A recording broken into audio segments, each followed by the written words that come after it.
జై శ్రీరామ్, జై జై శ్రీరామ్. మనం ఇప్పుడు లింబాచల నరసింహ లింబాద్రిగుట్ట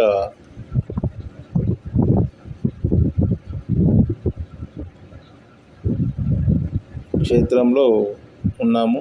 మన భీమ్గల్ పట్టణం సమీపంలో ఉన్న ఈ క్షేత్రం ఇది నిజామాబాద్ నగరానికి 53 కిలోమీటర్ల దూరంలో ఉంది. ఇది మన 2 రాష్ట్రాల్లో 10వ అతిపెద్ద నగరం. మరి శ్రీమాన్ నింబాచల మహాత్మ్యము స్థల పురాణము. ఈ నింబాచల శ్రీ లక్ష్మీ నరసింహస్వామి ప్రసిద్ధి కొండ ఆలయంలో ఒకటి.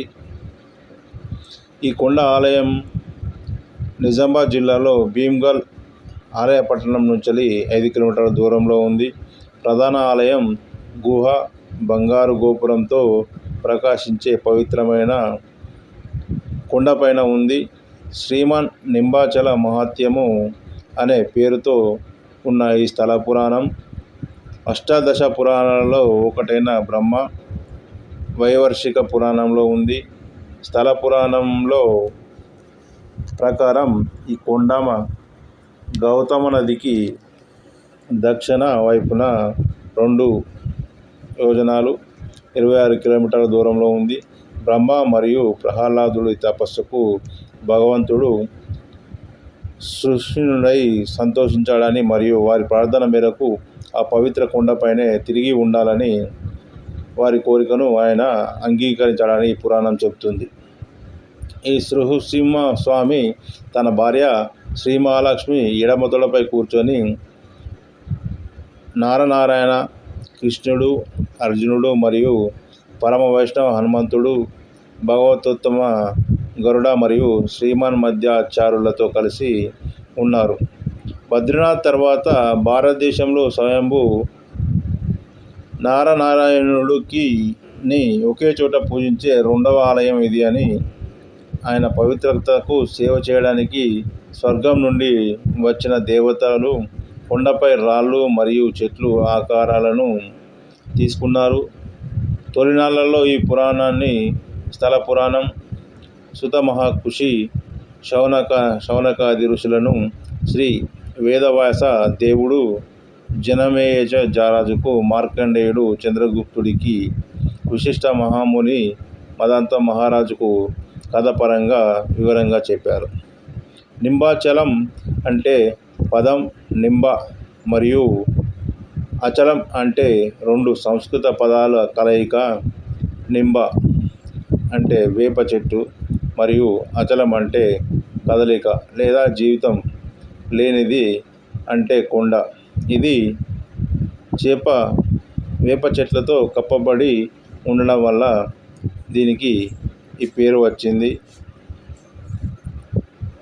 శివుడు మరియు పార్వతి వివాహ సమయంలో ఈ కర్మ చేసిన విధాత బ్రహ్మ పార్వతి పాదాలను చూడగలిగాడు మరియు ఆ పవిత్రపు చూపు కారణంగా తన బ్రహ్మచర్యాన్ని కోల్పోవలసి వచ్చింది.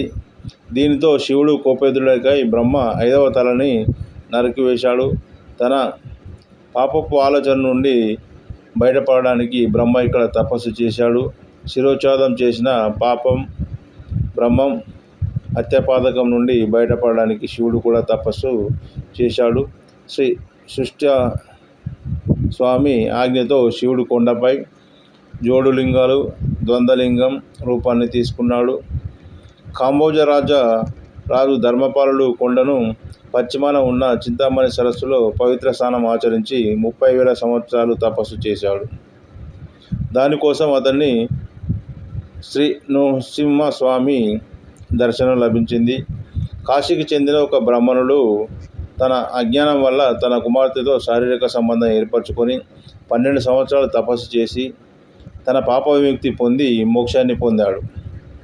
ఈ నరసింహావతారం సమయంలో శ్రీ మహాలక్ష్మిని ఈ నరసింహం ముందు నిలబడలేకపోయింది. ఎందుకంటే అతని ఉగ్రమైన కోపం మరియు శ్రీసింహాన్ని ఉగ్రమైన తుఫాను గర్జన కారణంగా, భయం కారణంగా ఆమె కొన్ని క్షణాలు కమలంలో దాక్కుంది.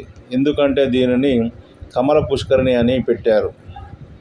ఈ నరసింహుడు శాంతింపజేయడానికి ప్రహ్లాదుడు ప్రశాంతంగా పరిపూర్ణ ప్రశాంతతతో ఉన్న కొండపై తపస్సు చేశాడు. ఈ స్వామి అతని ధ్యానానికి సంతోషించి ప్రహ్లాదుడి కోరిక మేరకు కొండపైన ఉండటానికి అంగీకరించాడు. సురుల రాజు దేవేంద్రుడు తన భార్య శుచితో కలిసి స్వామివారికి సువర్ణ పుష్పాలు, సంతాన పుష్పాలతో పూజలు చేశారు.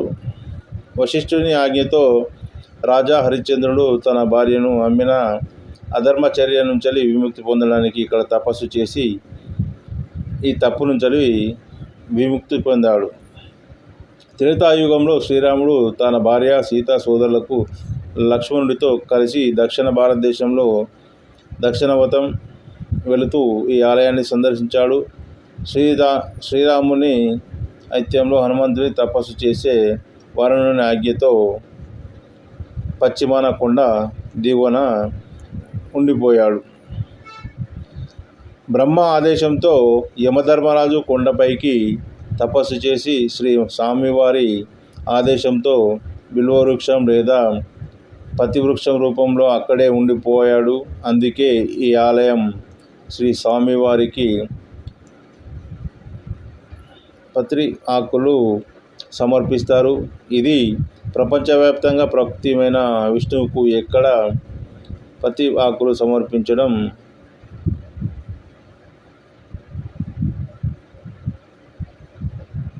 కొండపైన నింబాచల శ్రీ స్వామి వారి గర్భగృహం స్థల పురాణంలో చెప్పినట్లుగా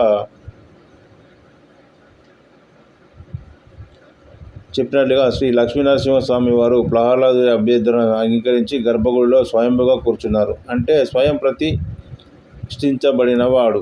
శ్రీ లక్ష్మీనరసింహస్వామి యొక్క ఈ భవ్య విగ్రహం బ్రహ్మది దేవతలు చేసిన పూజలను ఆహ్వాదించిందని పురాణాలు చెబుతున్నాయి. గర్భగుడి సహజ గుహల్లో ఉంది. శ్రీ లక్ష్మీనరసింహస్వామి ఎడమ వైపున శరనారాయణులు అని పిలువబడే కృష్ణ అర్జునులు ఉన్నారు. నరనారాయణ విగ్రహాలు 2 ప్రదేశాల్లో ఉన్నాయి. అది బద్రీనాథ్ మరియు నింబాచల ఆలయం. ఈ ఆలయానికి దక్షిణ బద్రీనాథ్ కూడా పిలవడం జరుగుతుంది.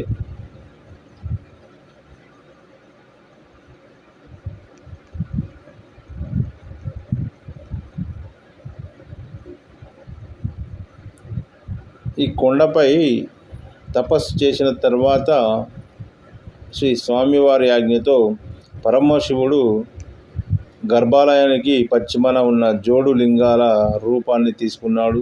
అక్కడ పరమశివుడు